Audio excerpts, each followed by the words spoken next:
Bapak, kami percaya bahwa Engkau Allah yang hadir di tempat ini. Amin, amin Tuhan. Kami percaya bahwa kebenaran-Mu itu yang mampu untuk mengubahkan kehidupan kami, mengubahkan pikiran kami, mengubahkan hati kami, menghidupkan roh kami, supaya keseluruhan kehidupan kami itu boleh mengalami kehidupan yang baru bersama-sama. Dan Bapak, sore hari ini kami siap untuk menerima firman. Firman Allah yang hidup, firman Allah yang memberikan pengharapan, firman Allah yang membawa kehidupan. Amin. Nama Yesus. Terima kasih Bapak. Berbicaralah dalam kehidupan setiap kami. Dalam nama Tuhan Yesus Kristus. Semua yang percaya katakan amin. Silakan duduk Bapak Ibu Saudara sekalian. Selamat sore. Senang sekali saya boleh hadir lagi setelah cukup lama gitu ya. Terakhir saya kesini itu 2022. Waktu itu saya baru menikah, waktu itu bawa istri, dan saat itu istri saya lagi hamil. Kali ini saya nggak bisa, saya datangnya sendirian karena istri saya hamil lagi, itu anak yang kedua, puji Tuhan. Jadi istri, ami saya juga menyampaikan titip salam karena nggak bisa ikut. Dan hari ini saya mau cerita, saya mau bawakan firman Tuhan dengan judul menghadapi raksasa kehidupan. Percaya nggak sih kalau kita hidup ini banyak sekali raksasa yang kita hadapi. Saya hari ini pakai baju Giants. Giants ini tim baseball di Amerika. Dan kalau bicara tentang baseball, saya hari ini juga sambil bawa ada tongkat baseball. Karena kita bicara tentang raksasa-raksasa kehidupan. Harapannya setiap kita, kalau menghadapi raksasa kehidupan, kita ini kayak tim baseball gitu ya. Bawa tongkat baseballnya, saat raksasa datang, siap-siap untuk hajar gitu ya. Pukul towing gitu, biar jadi kayak bola baseball itu. Kalau baseball itu ada istilah itu namanya home run. Kasih tahu kiri kanannya, home run. Home itu rumah, run itu lari, bukan lari dari rumah ya, bukan lari dari rumah, tapi lari untuk kembali ke rumah. Karena kalau baseball itu ceritanya, kalau kita main baseball, bola dilempar, saat dipukul, towing gitu ya, bolanya itu harapannya dia bukan cuma melambung tinggi, tapi harapannya bola ini kalau bisa saat dipukul itu sampai keluar dari lapangan baseballnya. Dan saat bola itu keluar dari lapangan baseball, sudah pasti langsung dibilang home run. Karena artinya home run itu adalah, baseball itu kan ada 3 pos ya. Habis mukul, boleh dipukul towing. Waktu bilang home run itu berarti sang pemukul ini, sang pemain, dia bisa dengan santainya melakukan home run. Dia lari ke base yang pertama, pos yang pertama, ya habis itu lari ke pos yang kedua, terus lari ke pos yang ketiga, lalu yang namanya home run itu yang terakhir, lari kembali lagi ke rumahnya, itu yang dibilang home run. Tapi sebelum pemain baseball ini dia bisa melakukan home run, saat dia pukul itu bola, ada banyak kondisi yang bisa terjadi.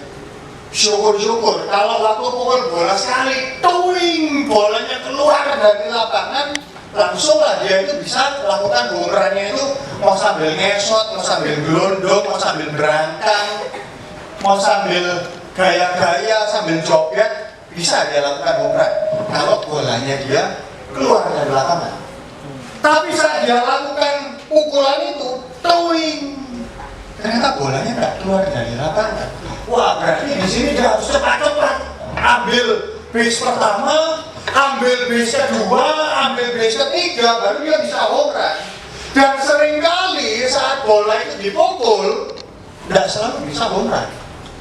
Kadang-kadang saat bola itu dipukul, bola itu mungkin kelihatan melambung tinggi, tapi dia cuma tinggi ke atas, nggak keluar.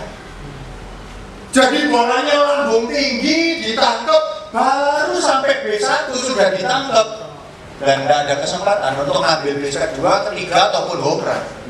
Kadang-kadang bola itu dipukul, tuing, dia nggak lambung tinggi, perginya cuma jauh aja, nabraknya ke belakang, jatuh ke bawah. Wah, ini mungkin bisa dapat B1, bisa dapat B2, tapi saat sudah mau masuk base ketiga, wah, sudah tidak nutup.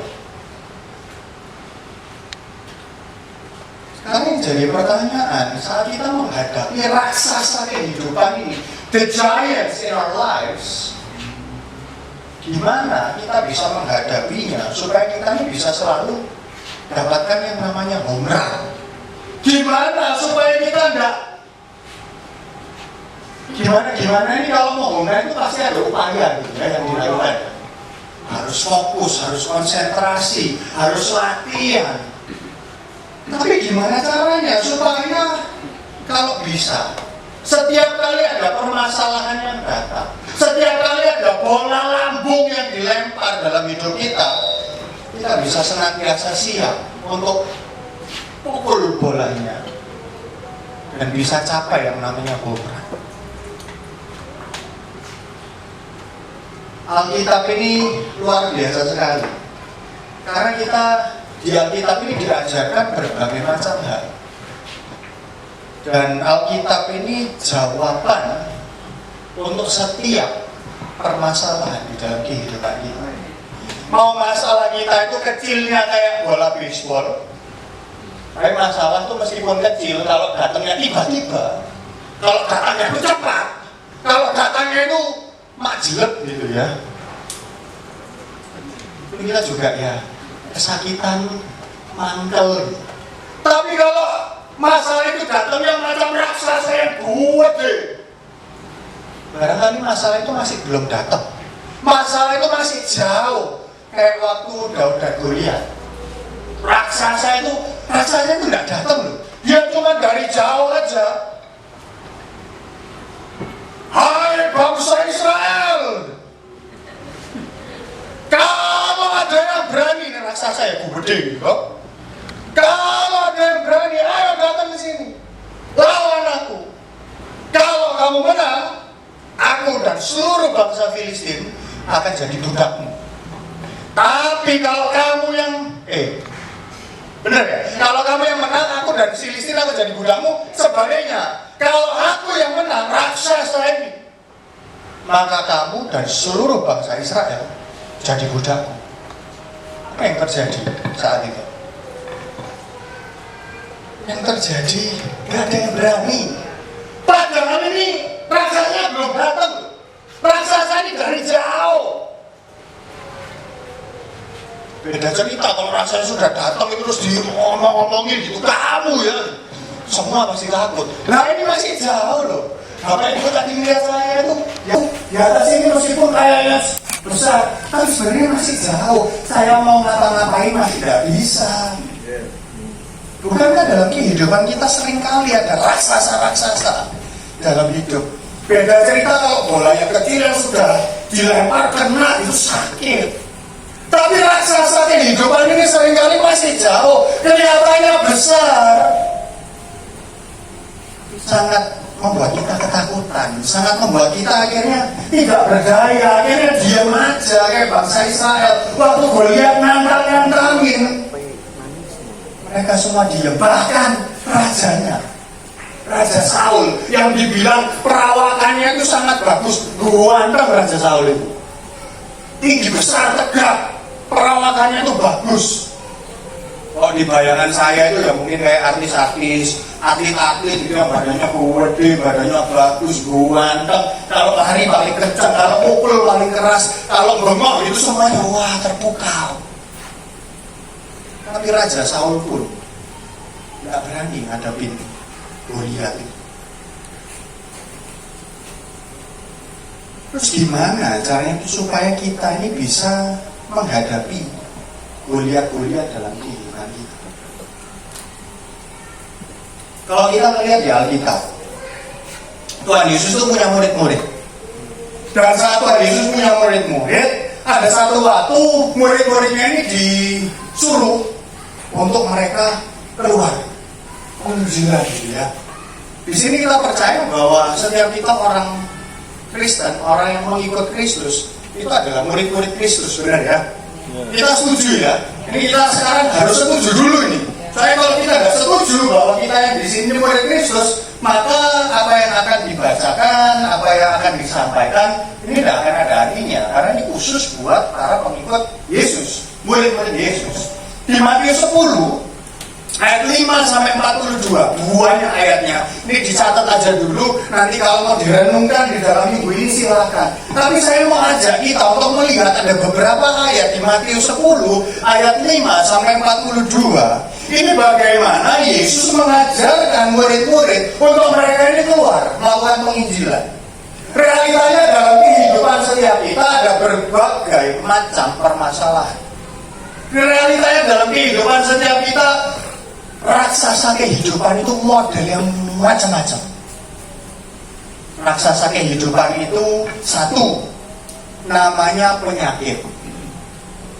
Raksasa kehidupan nomor 2, habis sakit biasanya mati. Itu raksasa kehidupan kedua, penyakit, kematian. Raksasa kehidupan berikutnya apalagi? Apa? Keuangan, utang. Ini tepat semua. Ngomong soal keuangan, ngomong soal utang. Utang ini bicara tentang ketidakkudusan nggak sih sebenarnya? Kalau kita utang ini ya, kalau ngomong kudus nggak kudus, itu bukan ngomong soal oh saya nggak pernah melakukan dosa, enggak. Ngomong kudus nggak kudus, suci atau dosa ini bicara tentang bagaimana hidup kita ini seharusnya lempeng apa enggak, gimana meskipun sudah dilegalkan gitu ya sama otoritas jasa keuangan untuk berhutang gitu ya, kan legal gitu ya. Utang tuh ada yang legal, ada yang ilegal. Secara negara utang itu kalau pakai kartu kredit terus ada apa perjanjiannya jadi legal utangnya. Tapi realitanya bukankah sebenarnya kalau utang itu sebenarnya riba? Gimana apa namanya? Giant raksasa kehidupan nomor 3 itu namanya ketidakbersihan, ketidaksucian, ketidakkudusan. Ada lagi raksasa kehidupan yang berikutnya itu penguasa-penguasa di udara yang gelap ini, yang nggak kelihatan pakai mata, yang nggak bisa didengar pakai kuping, yang nggak bisa dirasakan pakai panca indera ini, harus pakai inderanya indera keenam. Inderanya ini harus pakai roh untuk bisa melihat hal tersebut. Tapi di Alkitab Tuhan itu mengajarkan, wah ini Tuhan Yesus sendiri yang ngomong ke murid-muridnya. Jadi Matius 10 ayat 5 sampai 42 ini kalau dibaca tidak ada perkataan manusia biasa adanya ini manusia yang 100% manusia, 100% Tuhan yang bilang. Tuhan Yesus sendiri yang bilang. Dibilang di ayat 8, sembuhkanlah orang sakit, bangkitkanlah orang mati, tahirkanlah. Tahirkanlah ini bicara tentang kuduskanlah, sucikan, bersihkan orang kusta, usirlah setan-setan. Luar biasa. Murid-murid Kristus, para pengikut Kristus itu diajarkan untuk kehidupannya seperti ini: menyembuhkan orang sakit, membangkitkan orang mati, mentahirkan orang kusta. Ini dengan kata lain sebenarnya hidup kita ini bisa menyucikan orang-orang lain, menguduskan orang-orang lain. Terus juga dibilang bahwa mengusir setan-setan. Ini bukan tugasnya pendeta saja, bukan tugasnya pelayan Tuhan saja, tapi ini semua murid Kristus. Tadi kita sudah sepakat ya bahwa di tempat ini semuanya murid Kristus. Dengan kata lain, apa yang dituliskan di dalam Matius 10 ini adalah bukan cuma untuk ke-12 rasul, tapi juga untuk setiap kita yang adalah murid-murid Kristus. Tapi tidak berhenti di situ aja. Di ayat 13 dibilang, jika mereka layak menerimanya, salammu itu turun ke atasnya, jika tidak, salammu itu kembali kepadanya. Kalau di bahasa Inggris dibilang, and if the house is worthy, let your peace come upon it. But if it's not worthy, let your peace return to it. Jadi ini bicara tentang damai, peace. Peace bro, peace. Damai. Saat kita datang, kita ini membawa kedamaian. Damai bukan yang manusia buat, tapi damai yang daripada Tuhan. Setiap kita menginjakkan kaki ke satu tempat, damai itu akan dibawa ke tempat tersebut. Ini hal yang luar biasa. Tadi kalau ngomong soal utang, berapa banyak yang kalau punya utang santai aja. Hidupku perlu damai, utangku banyak. Bos. Saya percaya kalau kita punya utang, tidak ada yang namanya damai.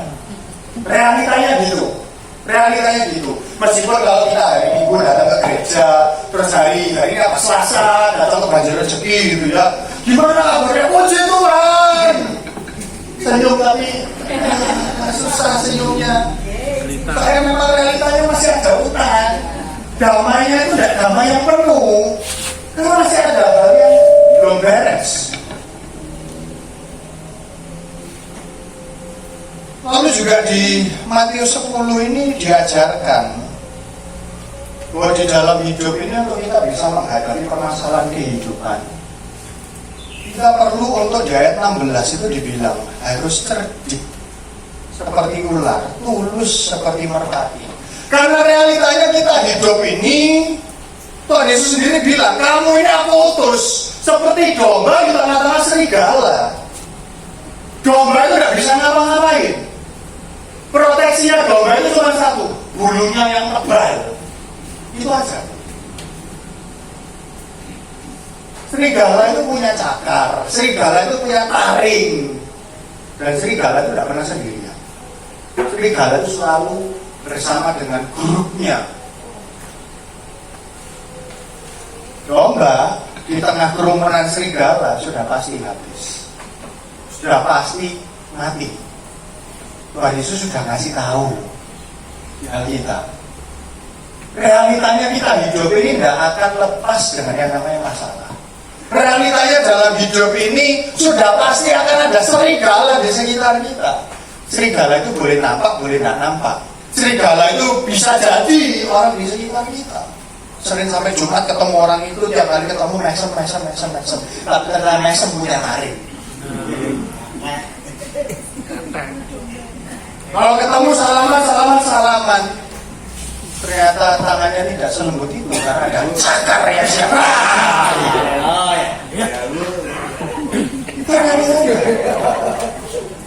Ini kayaknya ada yang relate ini. Ada yang nyambung gitu ya. Pengalaman pribadi. Tapi ini sudah dibilang loh. Tuhan Yesus sendiri yang sudah bilang. Kita sudah diingatkan harus cerdik seperti ular, tulus seperti merpati. Ada banyak yang cerdik saja tapi tidak tulus, tapi juga banyak yang tulus saja tapi tidak cerdik. Kalau tulus toh tidak cerdik, dicaplok, ya kan? Kalau cerdik saja tapi tidak tulus, nyaplok. Tapi kita tidak pernah disuruh Tuhan untuk caplok-caplokan. Tidak pernah disuruh Tuhan buat caplok-caplokan. Dan juga di Alkitab ini Tuhan ajarkan bahwa kita ini perlu untuk percaya dan taat sama pimpinan Roh Kudus. Di ayat 19 sampai ayat 20 ini bicara tentang apabila mereka menyerahkan kamu, kalau sampai kecaplok gitu ya, jangan kamu khawatir bagaimana dan akan apa yang harus kamu katakan, karena semuanya itu akan dikaruniakan kepadamu saat itu juga. Karena bukan kamu yang berkata-kata, melainkan Roh Bapamu, Dia yang akan berkata-kata di dalam kamu. Dengan kata lain sebenarnya kita ini diajari Tuhan selalu ikut pimpinannya Roh Kudus. Mau kita di dalam kondisi baik, mau kita dalam kondisi buruk.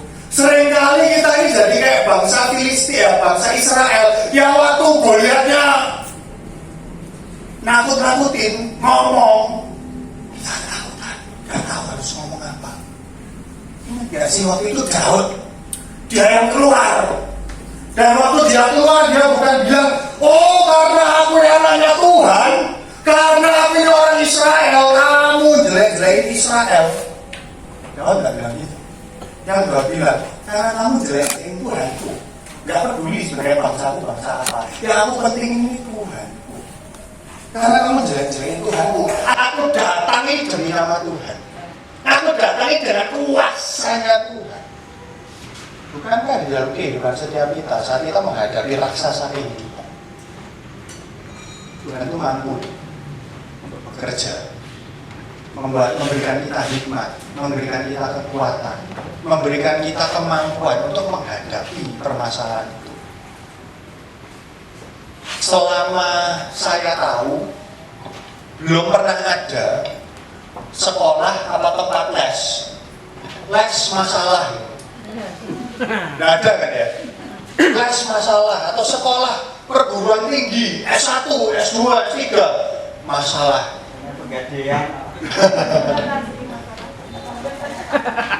Mana sih masalah dengan masalah? Nggak ada. Oh ini apa namanya S1, S2, S3 gelarnya apa? Sarjana masalah. Nggak ada. Karena realitanya setiap kita menghadapi masalah, setiap orang akan punya kasus yang khusus, unik-unik semuanya.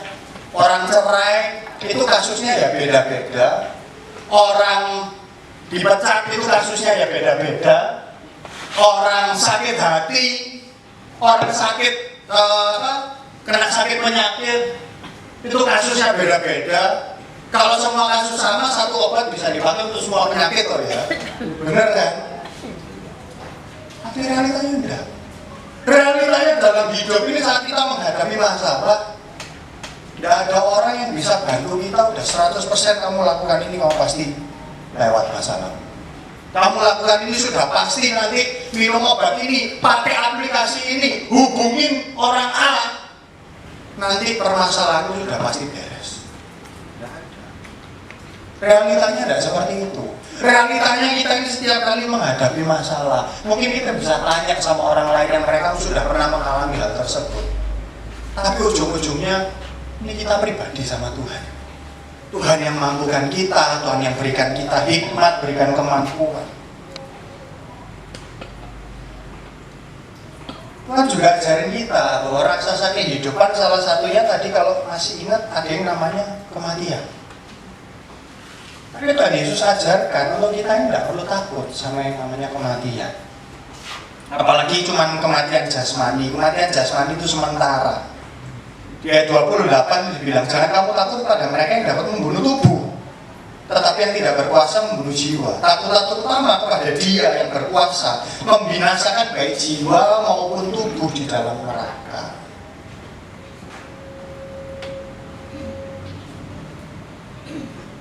Karena saat kita menghadapi masalah, kita perlu yang namanya otoritas yang daripada Tuhan. kuasa yang daripada Tuhan.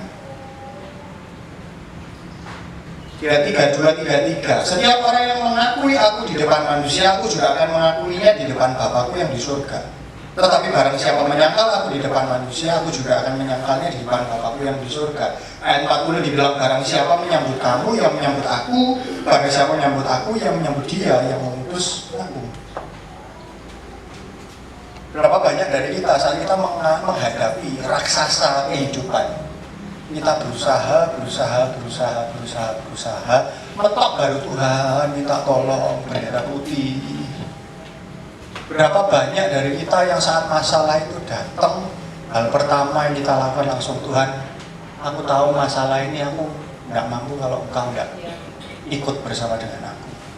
Berapa banyak dari kita yang saat kita menghadapi masalah, hal pertama yang langsung secara otomatis dilakukan itu bukan aku coba cari kontak A, kontak B, aku cari strategi berpikir gimana caranya untuk menghadapi masalah. Tapi hal pertama begitu masalah datang, misalnya rencananya bulan ini saya mau bayar hutang yang 10 juta itu, tapi kok kepake 1 juta, jadi masih ada hutang 1 juta. Begitu tahu itu, hal pertama yang langsung dilakukan bukan gimana ya caranya supaya aku bisa dapat kerjaan tambahan, dapat 1 juta. Tapi kalau kita bisa benar-benar langsung, Tuhan, ternyata masih kurang 1 juta. Aku percaya aku dapat hikmatnya dari Tuhan. Tuhan, jadi pertama yang langsung Tuhan, bukan gimana ya matang begitu, bukan. Ayo. Kita ini perlu untuk menghadapi giants, raksasa kehidupan dengan cara yang benar, dengan sikap yang benar dan perspektif yang benar. Di kisah para rasul 2, ini ceritanya Tuhan Yesus sudah naik ke surga. Ceritanya Roh Kudus sudah dicurahkan. Ini kisah kehidupannya persis sama kita. Kita yang ada di tempat ini sekarang, yang hidup di tahun 2025. Karena kita tidak melihat Yesus secara fisik, dia sudah naik ke surga. Kita hidup di zaman di mana Roh Kudus dicurahkan. Setiap kita yang murid-murid Kristus sudah menerima yang namanya Roh Kudus. Dan Alkitab mengajarin cara hidup jemaat yang pertama. Mungkin banyak yang bilang, wah itu sudah jadul, ketinggalan zaman. Tapi berapa banyak yang percaya bahwa firman Tuhan itu iya dan amin dulu, sekarang dan selama-lamanya. Mau masalahnya dulu utangnya itu pakai barter, pakai tuker-tukeran kuda, tuker-tukeran hasil kebun, atau mau pakai emas, perak, permata, atau mau pakai rupiah, pound sterling, US dollar. Nanti nggak tahu ke depan lagi pakai cryptocurrency itu yang bilangnya ada tapi nyatanya nggak kelihatan gitu. Dulu, sekarang dan selama-lamanya firman Tuhan tinggal tetap. Dan Alkitab mengajarkan bagaimana nih kita bisa hidup sebagai murid-murid Kristus. Kisah para Rasul 2 ayat 41 sampai 47.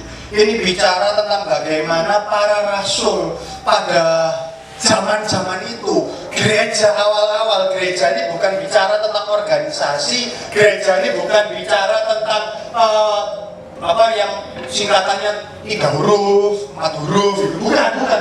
Gereja ini bicara tentang orang-orangnya ini loh, yang ikut Kristus. Gereja ini bicara tentang orang-orang yang mengaku dengan bibir lidahnya, percaya dalam hatinya bahwa Yesus Kristus adalah Tuhan dan juru selamat, dan kita ini tidak mungkin bisa selamat kalau Yesus tidak mati di atas kayu salib untuk kehidupan setiap kita.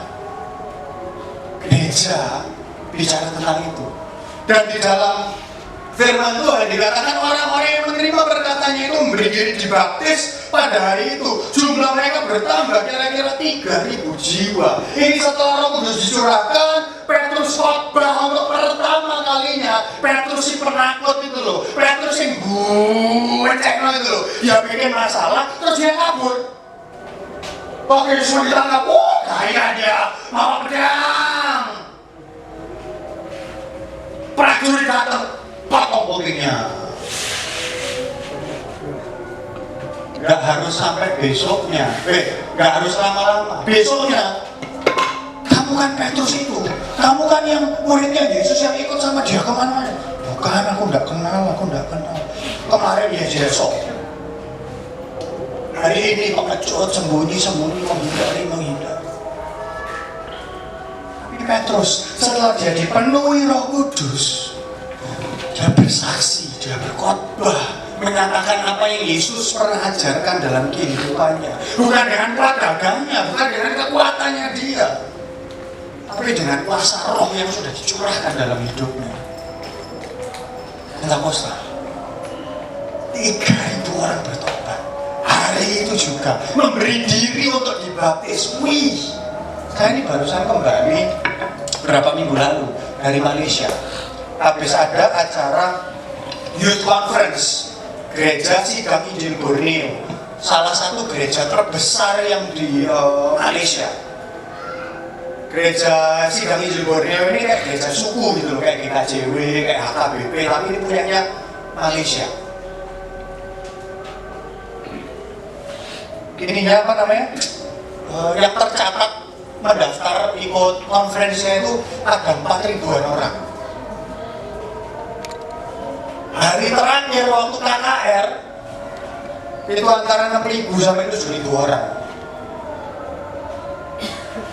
Jadi waktu saya di Malaysia, saya khotbah di depan ribuan orang ini, di pikiran saya cuma ini.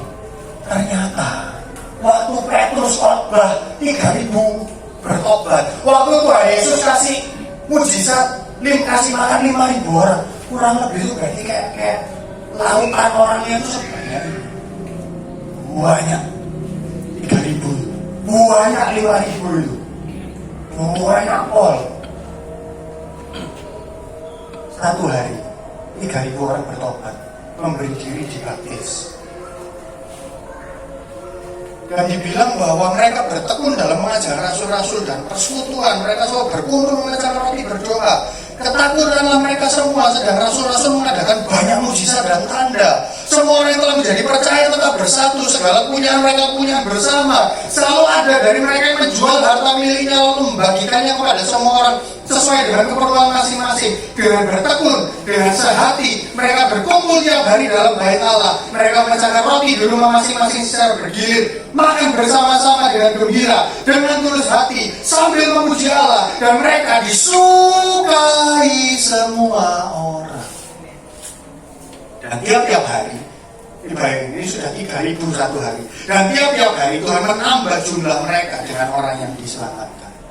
3.000 hari pertama, dan tiap-tiap hari nambah lagi.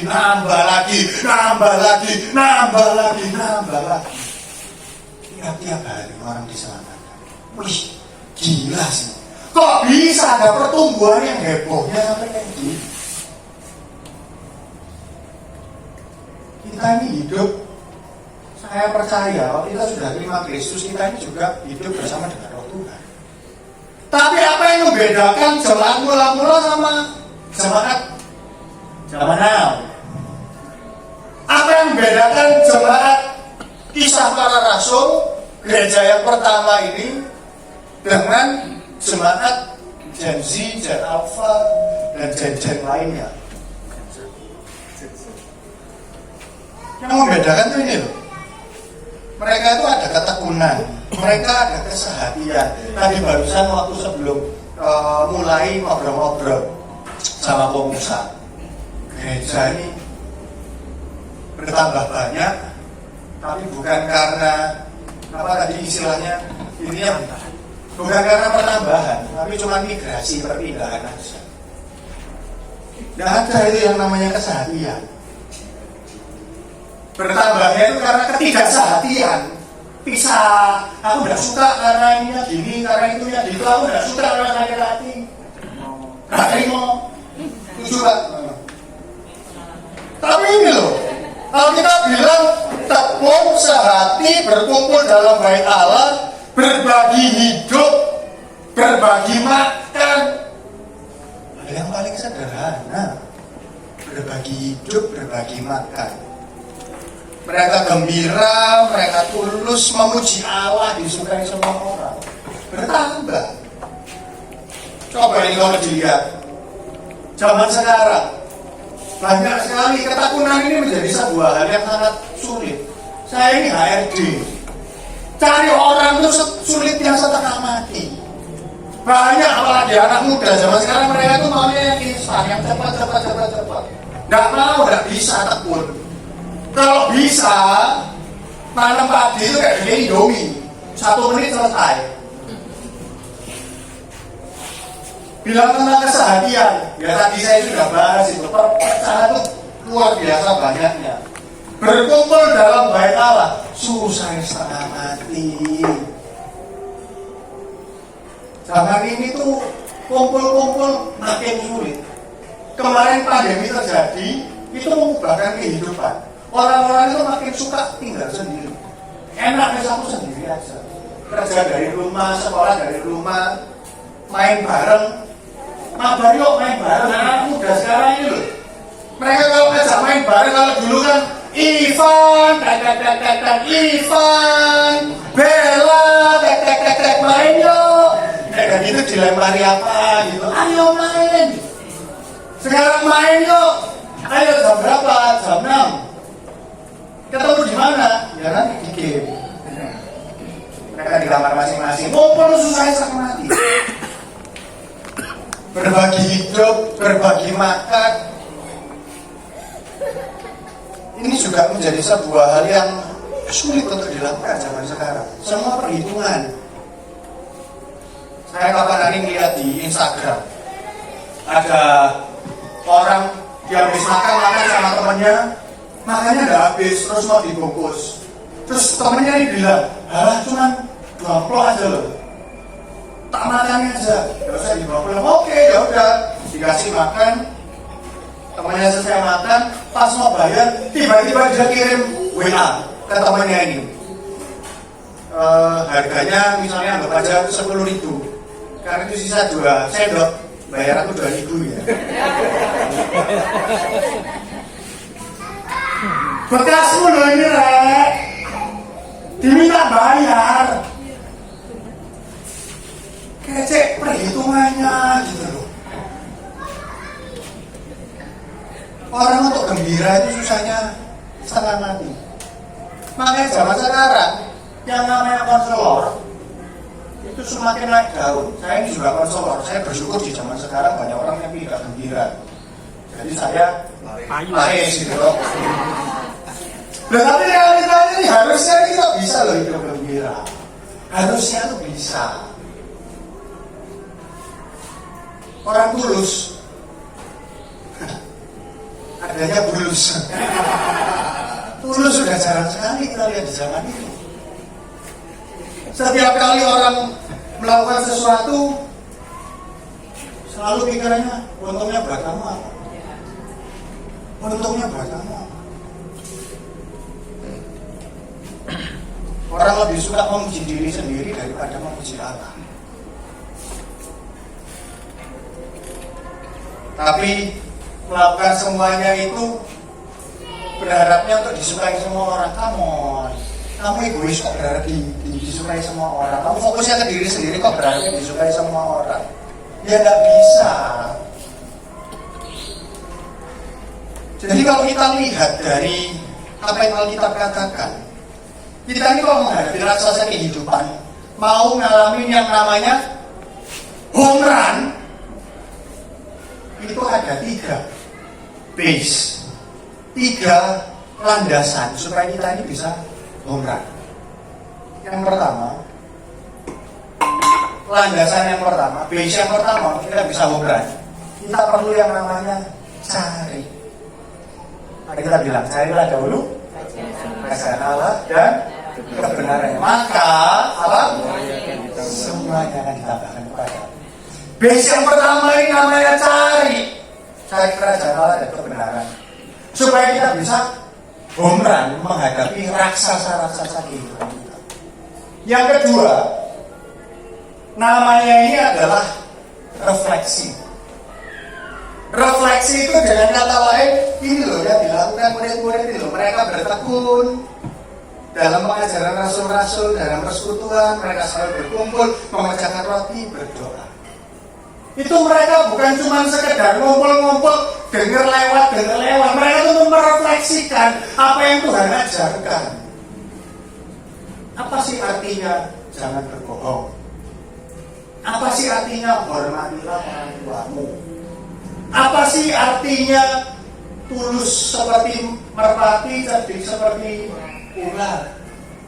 Itu bukan cuma sekedar didengar, ditempel di cermin di rumah setiap pagi dan itu tulus seperti merpati, cerdik seperti ular. Wow, berangkat kerja terus lupa. Enggak. Ayo kita cari kebenaran Tuhan, kita refleksikan kebenarannya Tuhan. Anggapannya itu biar hidup kita ini direndam. Saya itu paling suka makan perdagangan. Mau ayam, mau babi, mau sapi. Tapi, woi, cecek. Untung belum ke fisika ya.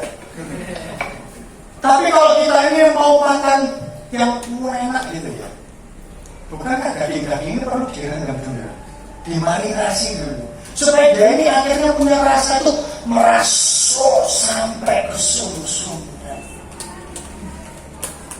Bukan cuma dagingnya, kulitnya yang enak, tapi sampai dalam jeroannya itu enak. Kita perlu cari kerajaan Allah, kita perlu merefleksikan, ya kita direndam di dalam kebenaran firman Tuhan. Kita kalau cuma sekedar cari firman Tuhan, setelah menemukan tidak diapa-apain, hidup kita tidak akan berubah. Kita perlu merendam hidup kita di dalam kebenaran firman Tuhan. Gimana supaya firman Tuhan itu bisa menjadi nyata dalam hidup kita? Yang ketiga, namanya ini aplikasi. Jadi cari, refleksi, lalu aplikasi. Banyak sekali orang Kristen itu yang datang ke gereja, datang ke persekutuan, ilmunya banyak, catatannya banyak, tapi tidak pernah aplikasi, tidak pernah praktek.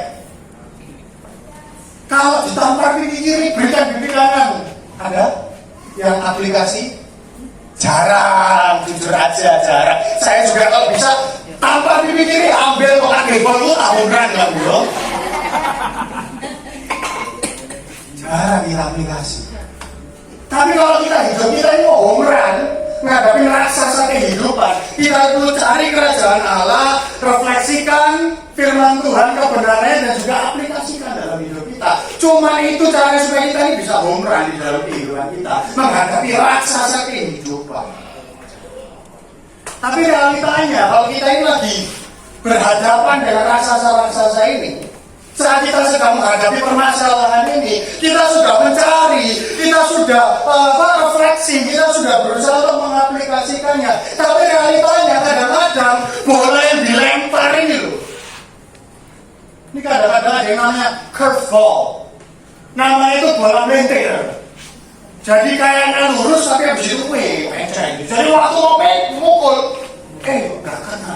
Akhirnya si wasitnya bilang strike one.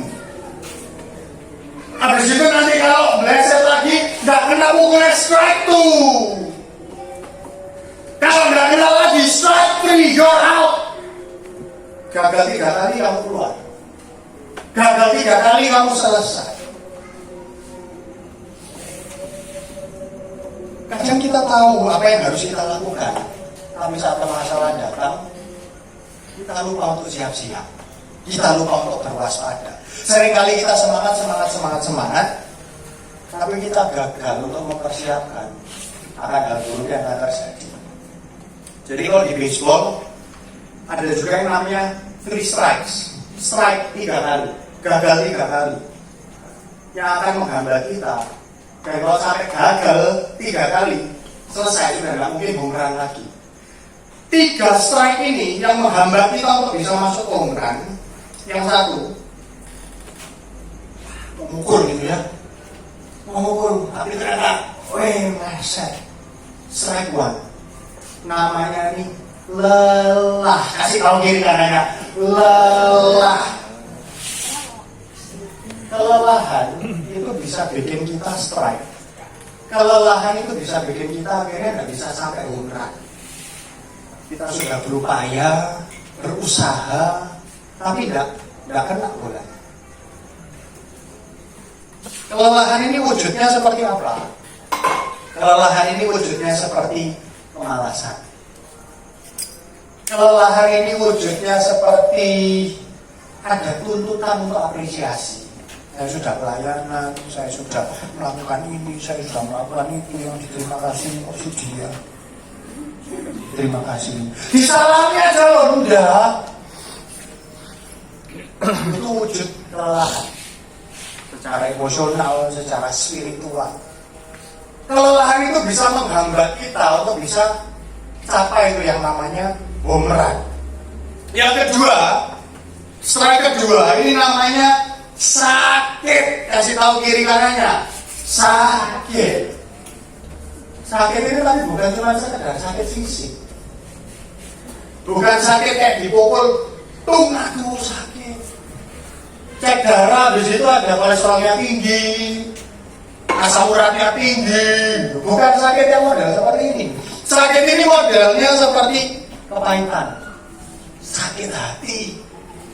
Sakit ini wujudnya seperti orang yang hari Senin sampai Jumat saya mau melakukan sesudah saya, nanti Sabtu saya baru siap-siap untuk menghadap kepada Tuhan, nanti hari Minggu baru ke gereja terus memuji menyembah Tuhan gitu. Mungkin kalau sakitnya dia lebih parah itu hari Sabtu dan Minggu dia kayak gitu, tapi tidak lupa hari Selasa waktu mau ke Banjir Rezeki ini dia juga sudah persiapan. Kalau di ilmu psikologi itu ada satu penyakit namanya bulimik, anoreksik dan bulimik. Ini satu paket. Ini penyakit tentang orang yang masalahnya itu di makanan. Kalau dia merasa makan terlalu banyak, jadi yang dia akan lakukan adalah setelah dia makan dia ke kamar mandi, mohon maaf, jokok, dia muntah. Atau kalau nggak gitu, dia tahu dia habis makan terlalu banyak terus akhirnya habis itu, wah kalau makan permen satu ini berarti aku harus lari setengah jam. Jadi setiap kali habis makan apa gitu, wah dia harus lari setengah jam, 1 jam, 2 jam. Itu sakit secara mental. Karena dia tidak bisa menerima dirinya, dia tidak bisa menerima, jadi harus ada kayak kalau ada plus harus dikurangi gitu, supaya impas gitu. Bukankah itu sama aja sama orang yang sakit secara rohani? Hari Senin sampai Jumat dia melakukan dosa, Sabtu dan Minggu, wah aku berdoa sungguh-sungguh, aku pujian penyembah sampai gobyo, sampai berotos, itu lompat-lompat, muji nyembah Tuhan. Persembahan aku kasih yang banyak untuk nebus dosaku hari Senin sampai Jumat kemarin. Ini orang sakit secara rohani. Ada juga orang yang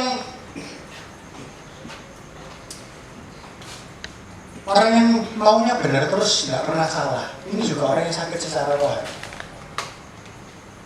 Kalau ada yang mengingatkan, kamu harusnya mengampuni, kamu harusnya nggak perlu emosi, kamu perlu jaga pikiranmu, jaga hatimu. Oh emang dia salah, emang dia gini, gitu, jadi satu lagu. Ini orang yang sakit secara rohani. Dan strike yang ketiga, yang paling parah, yang bikin kalau ini sampai terjadi, kalau tadi lelah, sakit, yang ketiga, kira-kira apa? Lelah, sakit, mati. Kematian rohani. Modelnya seperti apa orang mati rohani? Orang-orang yang murtad, akhirnya meninggalkan Tuhan. Orang-orang yang mungkin akhirnya agnostik, ya aku percaya ada Tuhan, tapi nggak Tuhan. Aku percaya ada Tuhan. Atau yang ketiga, yang jarang sekali disadari adalah orang yang beribadah, tapi ternyata tidak bertumbuh. Bedanya kelereng sama biji apa? Kalau ditanam biji bertumbuh. Kalau kelereng ditanam panjat, nggak akan jadi apa-apa, mati. Sama dengan setiap kita. Kalau kita ini sudah beribadah, kita baca firman, kita sudah mencari kita sudah merefleksikan, kita sudah mengaplikasikan, tapi tetap tidak ada pertumbuhan dalam hidup kita, berarti hidup kita adalah mati. Iblis itu bisa buat hidup kita ini bukan cuma lelah, bukan cuma sakit, tapi sampai mati. Karena Alkitab katakan, iblis itu kayak singa yang mengaum-ngaum, yang siap melahap kapanpun.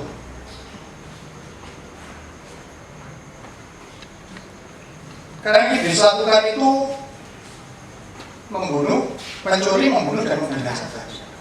Ini yang akan dilakukan. Serigala ini loh, serigala yang Tuhan Yesus sendiri sudah bilang, kamu ini seperti domba yang aku utus ke tengah-tengah kumpulan serigala. Harus sadar bahwa kehidupan setiap kita, setiap hari, setiap waktu ini selalu diburu sama serigala-serigala yang tujuannya adalah untuk mencuri, membunuh, dan membinasakan. Semakin penting kita ini hidup di dalam kebenaran firman Tuhan. Semakin penting kita ini sadar tentang realita kehidupan yang ada. Menghadapi raksasa kehidupan, kita bisa mencari, merefleksi, mengaplikasikan. Tapi bisa saja kita miss, kita bisa saja gagal. Bayangin Bapak Ibu Saudara-saudara, kalau setiap hari kita ini macam domba, habis itu serigala ini dibilang di tengah kumpulan, di tengah-tengah serigala. Bukan serigala santok, serigala banyak. Mau kelihatan nggak kelihatan. Jadi yang dikerjakan setiap hari ini,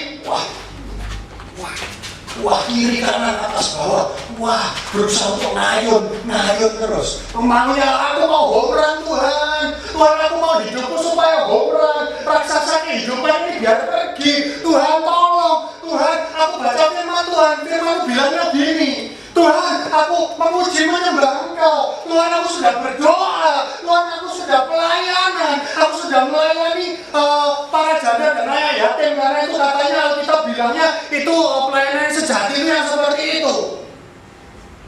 Aku sudah melakukan semuanya. Bayangin, setiap hari ngayunin tongkatin. Kira-kira berapa lama sampai kita ini lelah, kita sakit, terus akhirnya kita mati. Gak usah tongkat baseball deh, tangan kosong aja. Kita kalau muji Tuhan itu nyembah Tuhan gini-gini, angkat tangan. Berapa lama sampai kita ini angkat tangan tiap hari, tiap waktu, tiap detik, sampai kita akhirnya kelelahan, sakit terus mati. Bapak Ibu Saudara-saudara, ada satu kabar baik, satu kabar sukacita, bahwa sebenarnya kita tidak pernah dipanggil Tuhan untuk mengayunkan tongkat baseball ini untuk melawan raksasa kehidupan. Saya ulangi lagi, kita ini tidak pernah disuruh, tidak pernah dipanggil Tuhan untuk mengayunkan tongkat baseball ini untuk melawan raksasa kehidupan. Selama ini kita selalu berpikir bahwa kita ini playernya, kita ini atletnya, kita ini yang bertanding melawan raksasa-raksasa kehidupan. Tapi satu hal yang saya mau ingatkan, inilah kebenaran firman Tuhan. We are never the player. Kita ini tidak pernah menjadi pemainnya. Kita ini tongkat baseballnya ini. Kita ini dipakai. Playernya itu siapa? Roh Kudus. Roh Kudus yang pakai kita. Roh Kudus yang mampukan kita supaya kita bisa melawan raksasa-raksasa kehidupan. Kita ini tidak pernah dipanggil untuk melawan itu semuanya. Kita ini dipanggil untuk jadi alatnya Tuhan ini loh, untuk menang atas dunia yang jahat ini. Kita ini tidak pernah dituntut Tuhan untuk ayunkan tongkatmu, tidak. Tuhan bilang, jadilah tongkat. Jadilah tongkat itu yang aku pakai. Makanya kalau kita baca kembali lagi ke Matius 10 di ayat 38, dibilang barang siapa tidak memikul salibnya dan mengikut aku, dia tidak layak lagi. Selama ini kita belajar tentang ayat ini, pikul salib itu artinya kita melakukan apa yang kita tidak suka, kita berkorban untuk Tuhan. Tapi Bapak Ibu saudara-saudara sekalian, firman Tuhan ini sebenarnya bukan bicara tentang itu. Pikul salib bicara tentang bagaimana setiap hari kita mengingat pengorbanan Kristus di atas kayu salib. Bagaimana setiap hari kita berjalan di dalam kemenangan yang Yesus Kristus sendiri sudah menangkan. Di mana kuasa dosa itu sudah tidak punya kuasa lagi atas kehidupan kita. Di mana kita ini sudah bukan lagi budak dosa, tapi kita ini anak-anak Allah. Ayo pikul salibmu setiap hari. Pikul salib kembali lagi, bukan kita melakukan sesuatu untuk Tuhan, tapi bagaimana Tuhan itu selalu ada di dalam kehidupan setiap kita. Bagaimana kita ini jadi tongkatnya yang dipegang bersama Tuhan. Salib Kristus bukan bicara tentang pengorbanan manusia. Salib Kristus berbicara tentang pengorbanan anak Allah yang membayar lunas setiap hutang dosa manusia. Dan saat kita berjalan bersama dengan Dia, saat kita pikul salib, bukan bersusah payah untuk pikul salib, tapi kita tinggal di dalam kebenaran salib Kristus, tinggal di dalam redemption, pengudusan, pengorbanan Kristus yang sudah dilakukan. Kita dipakai jadi alatnya Tuhan untuk kita hidup dalam home run demi home run. Karena bukan kita yang bekerja, tapi Allah yang sudah bekerja melakukan semuanya. Kita boleh hidup di dalam kemenangan bukan karena kekuatan kita, tapi karena Dialah Allah yang sudah menang atas maut. Karena Dialah Allah yang sudah memerdekakan kita atas kuasa dosa. Jadi saya mau ngajak setiap kita untuk kita bisa punya perspektif yang baru, mindset yang baru, cara pandang yang baru, untuk kita menghadapi raksasa-raksasa kehidupan kita. Tidak peduli itu sakit penyakit, tidak peduli itu kematian, tidak peduli itu ketidakkudusan, ketidaksucian, kekotoran hidup, tidak peduli itu puasa-puasa gelap, puasa-puasa setan. Karena kita sudah ajarkan, kita ini boleh hidup di dalam kemenangan bersama dengan Kristus. Pikul salibmu setiap hari, pastikan Kristus ada dalam kehidupan kita setiap hari, supaya hidup kita ini bisa mengalami mujizat-mujizat Tuhan. Ada kesembuhan, ada kebangkitan, ada pentahiran, ada pengusiran setan. Percaya Bapak Ibu semuanya? Amin ya. Ayo kita jadi murid-murid Kristus. Mau kita masih muda atau kita pernah muda, kita boleh senantiasa hidup di dalam kebenaran firman Allah. Kebenaran firman Allah yang mengubahkan kehidupan kita. Bukan cuma hidup kita yang diubahkan, tapi Alkitab bilang apa tuh di Kisah Rasul, dan mereka disukai semua orang. Tiap hari Tuhan menambah jumlah mereka dengan orang yang diselamatkan. Amin. Mari kita berdoa. Bapak, kami bersyukur untuk kebenaran. Kami bersyukur bahwa Engkau adalah Allah yang hidup. Firman-Mu selalu mengajarkan kami bahwa tidak pernah tentang kami, tapi semuanya adalah tentang Engkau. Dan karena pengorbanan-Mu di atas kayu salib, kami boleh ikut di dalam kemenangan yang Engkau sudah lakukan, Tuhan. Ajarkan kami untuk pikul salib kami setiap hari. Ajarkan kami untuk selalu mengikut sertakan Engkau di dalam kehidupan kami, supaya hari demi hari jiwa-jiwa diselamatkan, supaya hari demi hari kami boleh melihat home run yang daripada Engkau, melihat bagaimana Engkau menang atas maut, Engkau menang atas setiap dosa yang berusaha menghancurkan kehidupan kami. Terima kasih Bapak, pimpin kami, Roh Kudus, sertai kami, supaya kami boleh hidup senantiasa dalam kebenaran. Di dalam nama Tuhan Yesus Kristus, semua yang percaya, semua murid Kristus, katakan amin. Tuhan Yesus berkati.